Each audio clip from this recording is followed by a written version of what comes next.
Bonjour et bienvenue dans notre 5e et dernière émission In Studio qui a été consacrée donc au Maître, aux disciples et au Saint-Esprit.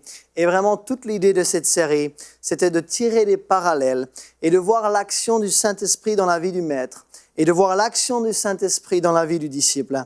Et nous avons déjà vu 4 parallèles. Et étant donné que c'est notre 5e émission, et les 4 premiers parallèles que nous avons couverts, nous allons les récapituler de façon rapide avant d'ajouter un dernier élément à cette série. Tout d'abord, nous avions dit, premier parallèle, le Maître est né de l'Esprit dès la naissance et le disciple est né de l'Esprit dès la nouvelle naissance. Et là, nous l'avons rattrapé. Il avait pris une longueur d'avance sur nous, maintenant nous l'avons rattrapé.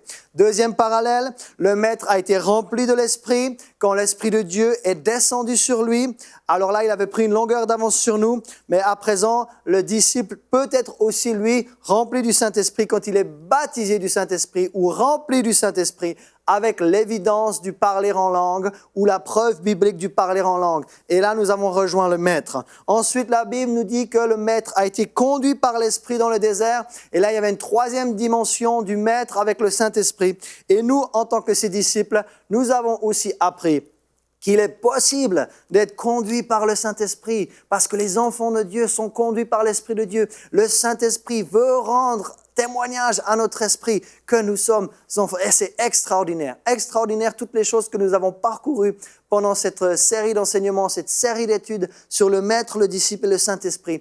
Et la 4e dimension, oh, si seulement tous les chrétiens, nous pouvions opérer dans cette 4e dimension, c'était la dimension de l'onction. La dimension de l'onction. Nous avions vu que le Maître, lui, était loin de l'Esprit et qu'il était loin sans mesure. Il avait vraiment la plénitude de l'onction, la plénitude du revêtement du Saint-Esprit.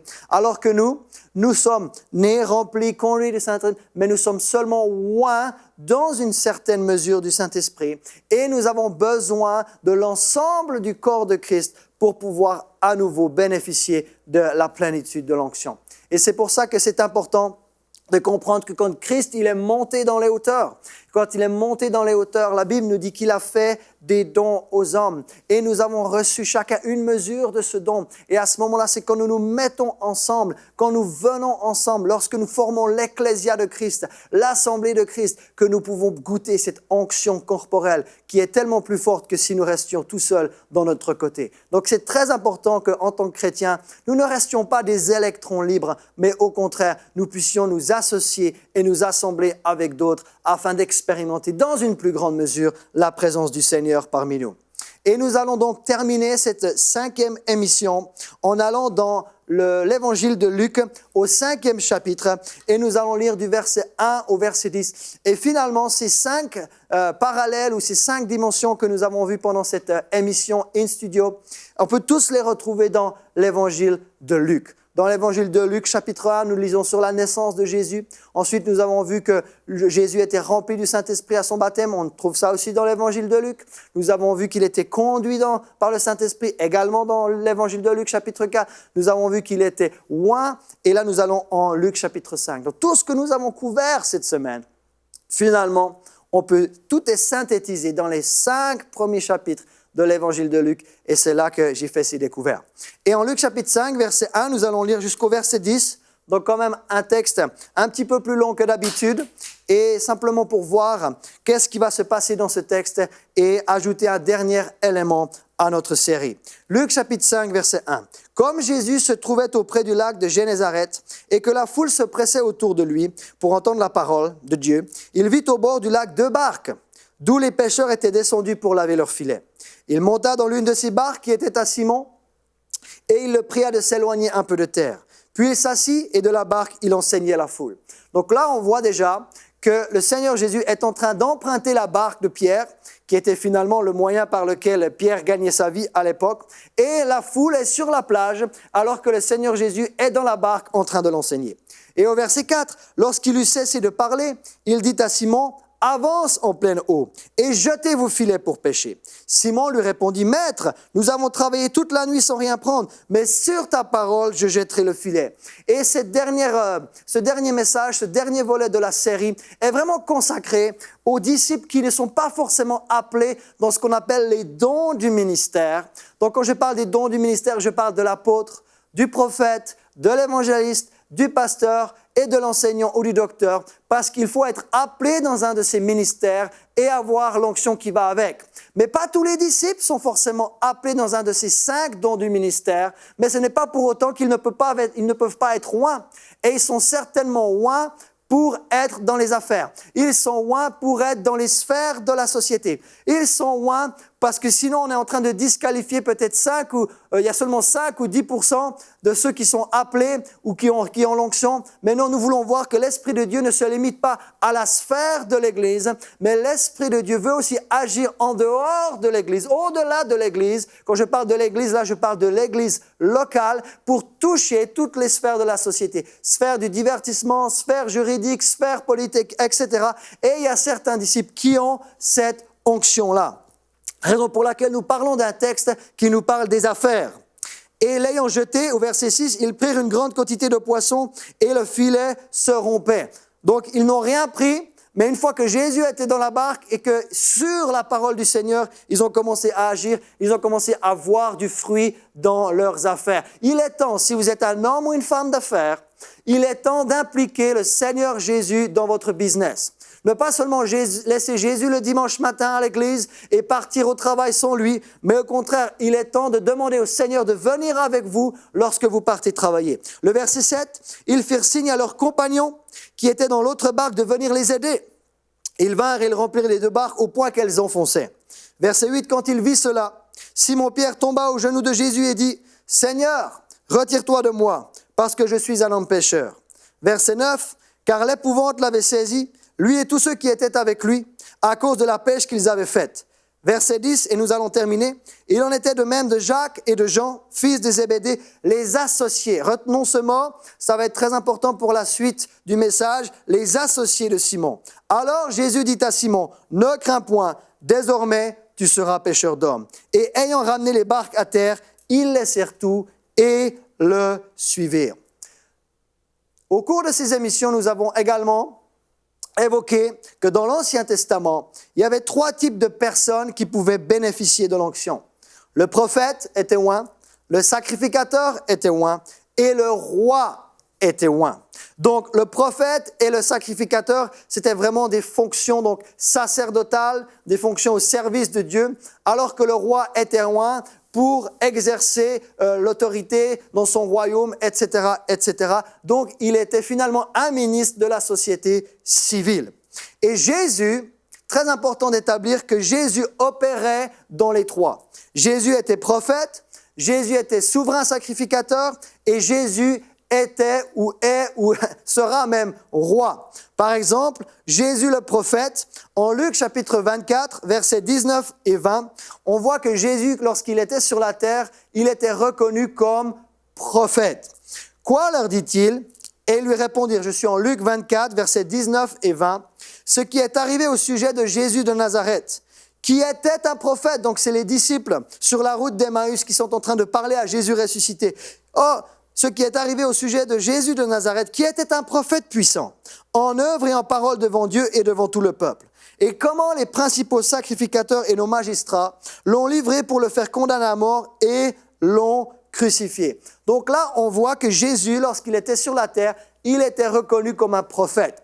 Par exemple, le discours sur le mont des Oliviers, que vous trouvez en Matthieu chapitre 24, en Luc chapitre 21, ou alors en Marc chapitre 13, ces 3 chapitres, on voit vraiment le ministère prophétique de Jésus lorsqu'il commence à prophétiser sur les événements de la fin. Mais Jésus était aussi souverain sacrificateur. Et présentement, à l'heure où je parle, il est toujours dans le ministère de souverain sacrificateur. Et en Hébreux chapitre 6, versets 19 et 20, cette espérance, nous la possédons comme une encre de l'âme, sûre et solide. Elle pénètre au-delà du voile, là où Jésus est entré pour nous, comme précurseur, ayant été fait souverain sacrificateur pour toujours. Et là, il y a vraiment ce titre, souverain sacrificateur pour toujours, selon l'ordre de Melchisédek. Pas selon l'ordre lévitique, parce qu'il pour être souverain sacrificateur, il fallait être un lévite, mais il est souverain sacrificateur selon l'ordre de Melchisédek. Pourquoi c'est important? Parce que Melchisédek, il n'était pas seulement souverain sacrificateur, il était souverain sacrificateur du Dieu très haut, mais il était aussi roi de Salem.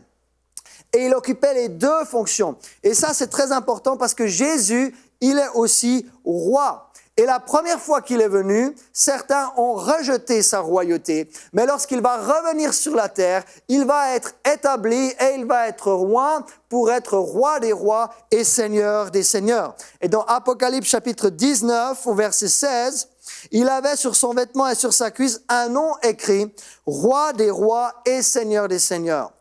Pourquoi on parcourt ces trois fonctions dans la vie et le ministère de Jésus?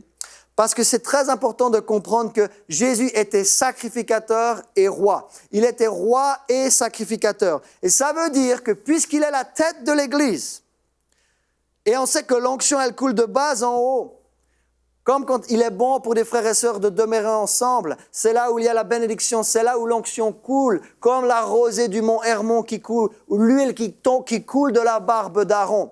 Et la tête de l'Église est roi et sacrificateur. Et il y a deux onctions principales.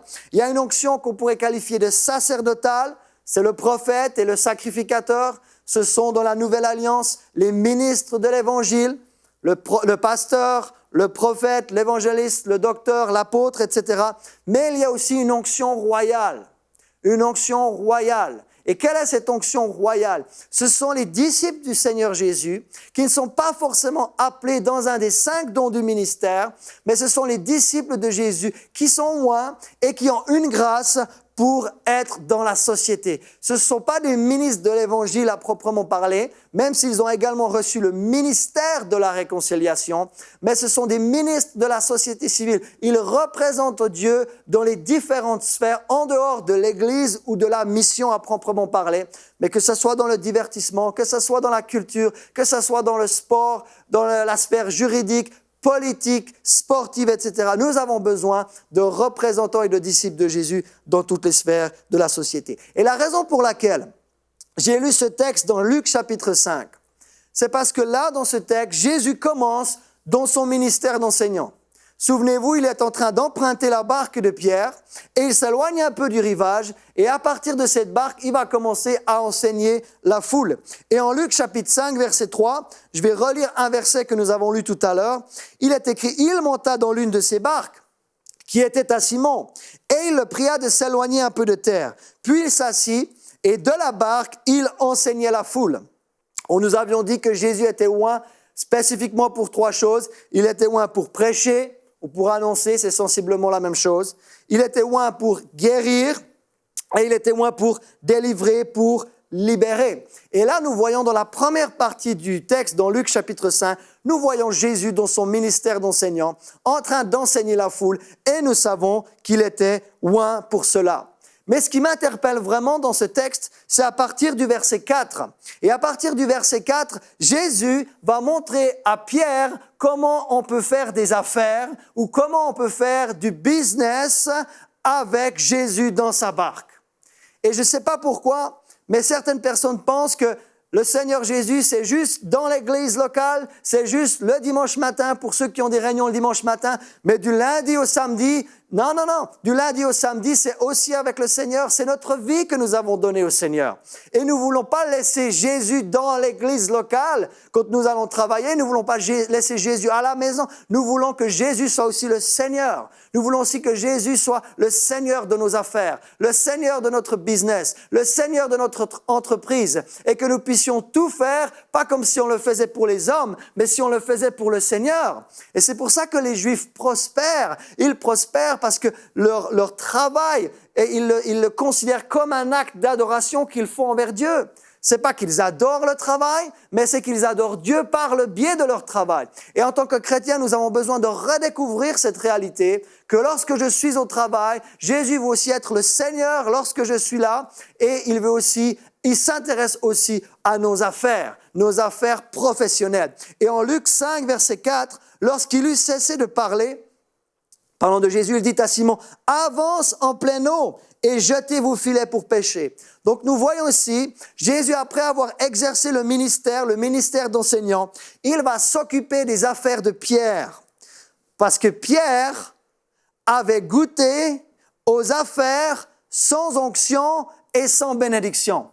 Je ne sais pas quelle est votre vie professionnelle, mais avez-vous déjà eu l'impression d'être comme Pierre, où vous êtes en train de travailler toute la nuit et vous travaillez tellement fort et que finalement vous n'avez rien pêché et vous êtes épuisé et vous n'avez même pas le fruit de votre travail. Alors que Dieu a promis de bénir le travail de nos mains. Mais si nous voulons voir la bénédiction de Dieu dans notre travail, il faut inviter le Seigneur, celui qui a aussi l'onction royale, celui qui veut aussi oindre ses disciples pour être une bénédiction dans la société. Nous avons trop longtemps confiné le Saint-Esprit juste au ministère don. Mais il y a une révélation qui arrive dans l'Église. Il y a une révélation qui dit que l'Église, elle est pas juste entre quatre murs. L'Église, elle est là dans la société du lundi au vendredi. Et il y a certains disciples qui sont loin de l'Esprit de Dieu, qui sont revêtus de puissance, qui ont la grâce de Dieu qui les accompagne pour être là dans la société. Parce que Jésus a prié de ne pas nous ôter du monde, mais il a prié de nous préserver du mal. Et pour ceux qui sont dans la société tous les jours, sachez qu'il y a une grâce sur vous, il y a une onction sur vous, il y a un équipement sur vous. Mais pour cela, il va falloir laisser Jésus monter dans votre barque. Et si vous êtes pas forcément un don du ministère, pas forcément un ministre de l'Évangile, mais si vous êtes ministre de la société civile, si vous êtes enseignant, si vous êtes femme de ménage, si vous êtes hôtesse d'accueil, ce message, il est vraiment pour vous. Et laissez Jésus vous accompagner lorsque vous partez travailler. Comment bénéficier de l'onction dans les affaires? Comment est-ce que je peux bénéficier de l'Esprit de Dieu dans les affaires? Premièrement, j'ai besoin, comme Pierre, de laisser Jésus monter dans ma barque. Laissons Jésus monter dans nos affaires. Laissons Jésus monter dans notre business. Parce qu'en Luc chapitre 5, verset 3, il monta dans l'une de ses barques qui était à Simon. Simon a pêché toute la nuit. Le Seigneur Jésus n'était pas dans sa barque. Et au moment où Jésus emprunte sa barque, au moment où il monte dans sa barque, à ce moment-là, ils se sont éloignés un peu de terre et ils ont commencé à avoir la pêche miraculeuse. La pêche miraculeuse. Mais nous devons laisser Jésus monter dans notre entreprise. Deuxième chose, en Luc chapitre 5, verset 4, lorsqu'il eut cessé de parler, il dit à Simon, avance en pleine eau. Avance en pleine eau et jetez vos filets pour pêcher. On a besoin, après avoir invité Jésus dans notre entreprise, nous avons besoin d'avancer en pleine eau. Nous avons besoin de casser la routine. Nous avons besoin d'oser l'innovation. Oh, nous sommes créés à l'image de Dieu. Et pourtant, nous les chrétiens, nous ne sommes pas forcément reconnus pour notre innovation. Nous ne sommes pas forcément reconnus pour notre créativité. Mais Dieu n'est pas un Dieu de maintenance. Dieu n'est pas un Dieu de routine. Dieu est un Dieu d'innovation, de créativité. Il est créateur. Il élargit l'espace de notre tente. Il allonge nos cordages. Et si on continue à faire nos affaires juste parce que c'est la routine et qu'on refuse d'innover, pourtant, nous sommes créés à l'image de Dieu. Et si Dieu est créatif, si Dieu est innovant et que nous sommes créés à son image, alors nous, les enfants de Dieu, nous devrions être reconnus comme les personnes les plus innovantes au monde. J'appelle de l'innovation dans vos affaires. J'appelle de l'innovation dans votre entreprise. J'appelle de la créativité. J'appelle des idées que vous n'avez jamais eues au préalable. Pourquoi? Parce que vous êtes loin pour faire ce que vous faites. Parce que l'Esprit de Dieu vous accompagne, pas seulement à l'église, pas seulement dans votre famille, mais aussi dans vos affaires. Et les merveilles de Dieu, elles ne sont pas quand on reste au bord du rivage, là où on a pied. Le psaume 107 nous dit quoi? Nous dit le psaume 107, versets 23 et 24. Ceux qui étaient descendus sur la mer dans des navires et qui travaillaient sur les grandes eaux, ceux-là virent les œuvres de l'Éternel et ses merveilles au milieu de l'abîme. Donc, les merveilles de Dieu, elles ne sont pas au rivage. Les merveilles de Dieu, elles sont là où il y a les eaux profondes. Et il est temps d'oser avancer en pleine eau et de voir les merveilles de Dieu dans nos affaires. Ensuite, c'est pas parce qu'on est quelqu'un qui n'est pas forcément appelé dans un des 5 dons du ministère et qu'on est dans les affaires du lundi au vendredi, ou peut-être même le week-end. Aujourd'hui, beaucoup de gens travaillent le week-end. Mais la troisième chose que nous voyons dans Luc chapitre 5, c'est si nous voulons voir l'onction, si nous voulons voir l'Esprit de Dieu agir dans nos affaires, nous devons agir sur sa parole. Luc 5,5 nous dit, Simon lui répondit, Maître, nous avons travaillé toute la nuit sans rien prendre, mais sur ta parole, je jetterai le filet. C'est pas parce qu'on n'est pas pasteur, prophète, évangéliste, enseignant, apôtre, ce n'est pas parce qu'on n'est pas un de ces 5 qu'on n'est pas censé être spirituel. Quelqu'un qui est dans la société civile a tout autant besoin d'être spirituel que quelqu'un qui est ministre de l'Évangile. Et on doit apprendre à écouter la voix de Dieu, apprendre à agir sur sa parole. Jésus dit, mes brebis, il n'a pas dit mes pasteurs, il a dit mes brebis entendent ma voix et elles me suivent. Elles ne suivront pas la voix d'un étranger. Vous avez besoin d'entendre la voix du bon berger aussi pour prospérer dans vos affaires. Donc un homme ou une femme d'affaires a tout autant besoin d'être spirituel qu'un pasteur ou un enseignant de la parole de Dieu. Soit pour agir fidèlement selon la parole écrite de Dieu, soit pour agir fidèlement selon la parole orale de Dieu, avoir un rhéma de Dieu, avoir une révélation de Dieu, une révélation de la parole écrite de Dieu. Et c'est là que vous allez commencer à avoir une percée, non seulement dans vos vies familiales, mais également dans votre vie professionnelle. Et lorsque nous avons fait la lecture de Luc chapitre 5, je vous avais demandé de bien regarder le mot « associé ». Parce qu'en Luc chapitre 5, verset 7 et le verset 10, nous lisons ceci. « Ils firent signe à leurs compagnons, qui étaient dans l'autre barque, de venir les aider. » Donc, avant que Jésus ne monte dans la barque et qu'ils avancent en pleine eau, ils n'avaient rien pris. Mais là, la pêche est tellement miraculeuse que non seulement leur barque est pleine, mais ils ont besoin des compagnons qui viennent avec d'autres barques pour venir les aider. Ils vinrent et ils remplirent les 2 barques, au point qu'elles enfonçaient. Et le verset 10 de Luc chapitre 5 nous dit, « Il en était de même de Jacques et de Jean, fils de Zébédée, les associés. » Oh, qu'est-ce que j'aime ce mot. Les associés de Simon. Si nous voulons voir notre business progresser, si nous voulons voir nos affaires atteindre un autre niveau, nous avons besoin de veiller à bien choisir nos associés. Nous voyons qu'il y avait Pierre et que Jacques et Jean, c'étaient les associés de Simon. Donc vous voyez qu'ils étaient déjà associés au moment où Jésus est en train de les appeler et ça va devenir finalement le cercle intime de 3 personnes de Jésus lorsqu'il va commencer son ministère. Mais c'est très important d'avoir de bons associés dans les affaires. Ne vous précipitez pas à signer des partenariats. Ne vous précipitez pas à signer avec n'importe qui. À nouveau, revenons à l'émission numéro 3, où là, moi, j'avais partagé un moment où j'étais sur le point de signer quelque chose, j'étais sur le point de partir dans une certaine direction professionnelle. Mais grâce à la direction divine, grâce au témoignage intérieur, grâce à la conduite divine, je savais que ce n'était pas le plan de Dieu pour moi. Et vraiment que l'Esprit de Dieu vous conduise. Et pour celles et ceux qui sont sur le point de signer des contrats, attention au témoignage intérieur. Écoutez ici. Oh, merci Seigneur. Merci Père pour celles et ceux qui sont sur le point de signer des contrats qui ne vont pas aller dans la bonne direction, que tu les avertisses maintenant par ton Saint-Esprit. Et pour celles et ceux qui sont en train de signer des choses, peut-être signer l'achat d'un bien immobilier, en train d'employer quelqu'un, etc. Merci Seigneur que ces signatures et ces partenariats seront divins et ça sera des associations divines. Parce que certaines associations vont vous emmener au prochain niveau. Alors que d'autres associations vont peut-être plomber votre business ou peut-être plomber vos affaires. Mais à nouveau, nous avons une longueur d'avance. Nous avons le Saint-Esprit en nous. Nous avions vu qu'il pouvait nous avertir. Nous avions vu qu'il pouvait nous parler. Nous avions vu qu'il pouvait nous conduire. Alors soyons sensibles. C'est pour ça qu'il faut être un homme et une femme spirituelle, même si vous êtes dans les affaires. Même si vous êtes dans la politique, même si vous êtes dans le divertissement, dans la comédie, vous avez besoin d'être un homme et une femme spirituelle, un homme de la parole, une femme de prière, une femme, un homme qui a appris à être conduit par le Saint-Esprit. Parce que nouer des relations est très important avant de lier des associations.